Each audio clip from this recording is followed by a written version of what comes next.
Hi, I'm David and welcome to Leisure Bit, and today we're going to be installing two things in the van.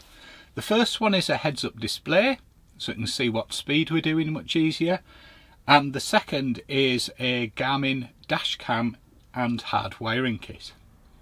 So let's get cracking.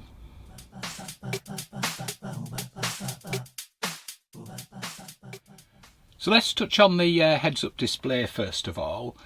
So I got this on a recommendation from the Elddis and Compass Facebook group, and basically the biggest advantage it gives for tall people like me, when you install it, it's much easier to see the speed without having to duck down at the speedometer with it. I've also got myself a dash cam, and I looked at a number of different models and ended up going with the Garmin 67W, and the particular features I like on that one is you can remotely monitor it if it's connected to your Wi-Fi spot, which we cover in another video, and I'll pop a link to that one.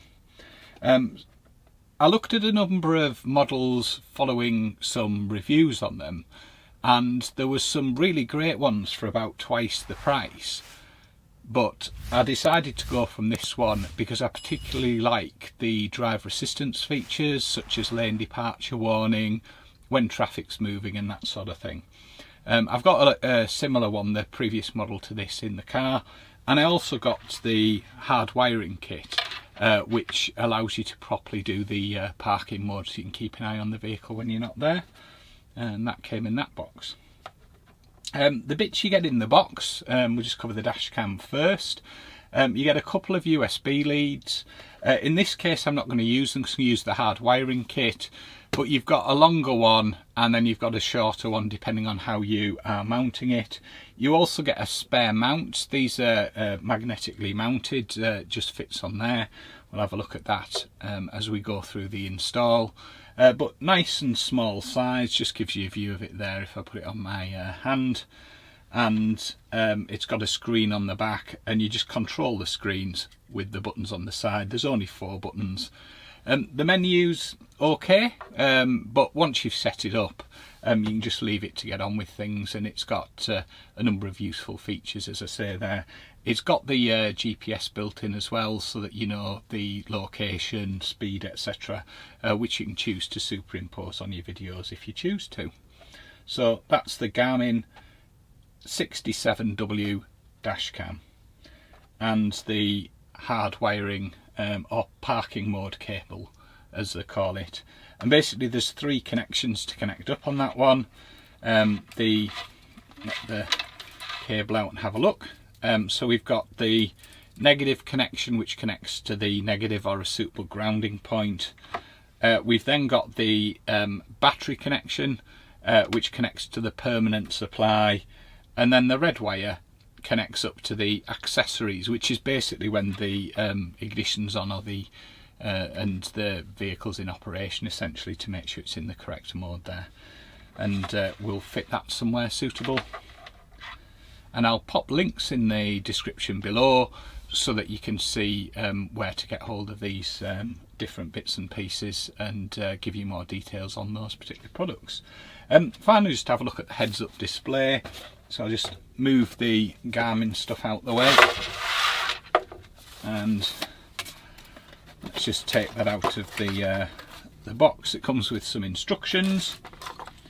It comes with then a USB lead. Now the USB lead's really useful if you are wanting to install it without connecting to the vehicle's onboard diagnostic or OBD port. What we're going to do, we're going to install it connected to the OBD port, and for that we use this cable, which has the OBD connection, and you'll see that as we go through the install. There's the device itself. It's still in its protective packaging, and there's also a sticky pad to stick it down with, and in the box also there's some reflective film for the window. That's if it doesn't show up as well, but I think most people that have installed these haven't needed to put the additional reflective film on. So that's the heads-up display. And again, I'll put a link into the description. You pick these up about £35. So let's get cracking with the install. So we're going to be removing this panel here, and then we're going to be fitting the heads-up display somewhere around here, and then we're going to run a cable around to connect where the dash cam's going to go, which it fixes onto here, so just dropping it down around there. So we're going to remove this screw and this screw here with a T25 Torx bit. Just put them somewhere safe. That's a T25 Torx bit. That just pulls off there, and then we can get into the workings. Just going to feed the cable down round here, along there, tuck it in, and then bring it back round here, and then just tie it up a bit so it's nice and neat in there. So I've not been overly impressed with the Garmin kit, quite thin wires and things like that, and this fuse holder would rattle around. So what I'm actually doing is I'm going to fit the fuse taps and then just connect them in. I'm just soldering up the connections here so it's all nice and neat, putting some heat shrink on and just making sure everything's nice and tidy. So I've soldered them up and heat shrunk them and just put some labels on, because you know what happens, you end up forgetting how you've got things connected up. And now I'm just going to pull that through, connect the ground, and then pop it into the fuse tab. So I'm using the fuse, the second one along, and it's a 20 amp fuse, and I've just tested and the power feeds in from the bottom, so we need to make sure we put this in this way round. And what I've done there is I've put the 20 amp fuse in the bottom bit, and I've put my 3 amp fuse in the top bit, and when we connect this in, then that gives us the permanent supply and powers the camera up. And then I'm now going to connect this next one, which I've labelled up as accessory, which essentially when the ignition's put on, that comes in. And there we go for the top. I'm going to use this end fuse, which was a 5 amp one, and connect that in there now. There we go. And there's those 2 connections made. Just going to tidy that up a little bit now, and then we should be done. So that's all in, and I've checked it works. Now let's pop the panel back on. So just clip it in at the bottom,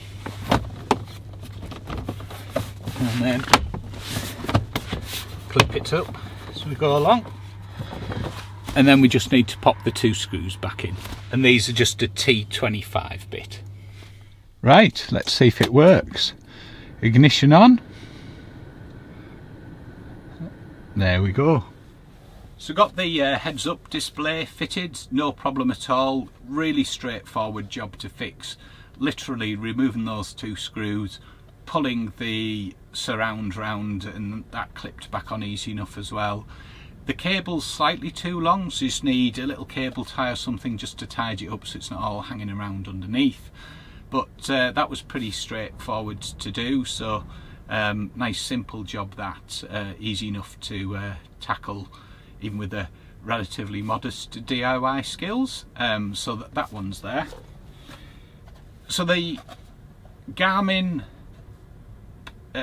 parking mode kit, or permanent power kit, whatever you want to call it, not massively impressed with that, and a couple of reasons. First one is, unlike some of the other makes and models of these kits, it didn't come with any fuse taps or anything like that. Now I hate fuse taps, and it got me thinking I'm actually going to reinstall this properly when I'm doing my camper control and just feed the cable over across the top rather than round the side, and then I've not got to deal with any fuse taps or anything like that. The reason I don't like them, I think they're a clever idea, but when the van's banging around on the road, hitting potholes, you know what our roads are like, I can imagine those coming loose and upsetting the works with something. So at some point I'm going to redo that one, but pretty disappointed, Garmin, that you don't include some way of connecting it up, because it literally just comes with the wire connections. Simple enough to connect up. Obviously there's just the ground, the accessory feed, which is when the engine's running, ignition on, etc. and then a permanent power so it runs there, and it's working grand. It's doing its job, so functionally working, but not particularly as straightforward as it should have been to fit, but relatively easy. And I used I put a fuse on each of them. You'll have seen anyway when we went through it, just to make sure it's properly protected, because there was only a fuse in the permanent power line, and I imagine the accessory line's just a signal, but if the wire snags on something it could end up causing a problem. So like anything, make sure you're confident in what you're doing and you understand the implications of it before fitting these kind of things. So from a cost perspective, I got that from Halfords for £20. It was cheaper than most places online. You can get it in a number of places. The dash cam came in at just over £160 with a bit of discount I got on it there. It normally retails at £199, and from memory I think this was about £30–35, somewhere in that region when I got it. I've had it quite a while, but I'll pop links in the description below just so you can get the information on those, and also where you can get hold of fuse taps if that's what you want to do. You notice I kind of soldered and heat shrunk things up. I'm not a big fan of these auto connectors where you crimp them up, because you end up with them coming loose if you haven't crimped them up right, and I'm always more confident when I've soldered it up. But a little tip for you: don't solder live when you're in the van, because the earth of the soldering iron's connected back within the van electrics to the negative, so if you happen to solder a live positive wire you end up creating a short circuit. And of course I found that out while I was doing some of the job. So that's the heads-up display, the sat nav and permanent wiring kit, in this instance Garmin. Similar method for other makes and models, much more straightforward I imagine on some of them, where they supply all the bits and pieces you need. So that's now fitted. Relatively happy with the job, but again I'm just going to redo that parking mode kit, just so I've not got fuse taps and things like that on it when I do my next round of camper control bits and pieces, because it'd be handy to run from that. I got the idea when I was fitting, which is another video, fitting some extra lighting in the cab area just to lighten it up a little bit. And I can see you can kind of pull the wire from the front to the back there, so it would make a lot of sense to take it across rather than dropping it down and feeding it all the way around, but perfectly fine to feed it that way around if that's the sort of thing you're doing. So there you go. I hope you found that helpful, and don't forget, make sure you check what you're doing and only attempt these jobs if you feel competent and confident with it. So thank you for watching. I hope you found it useful. You take care, and I'll catch you next time. Bye.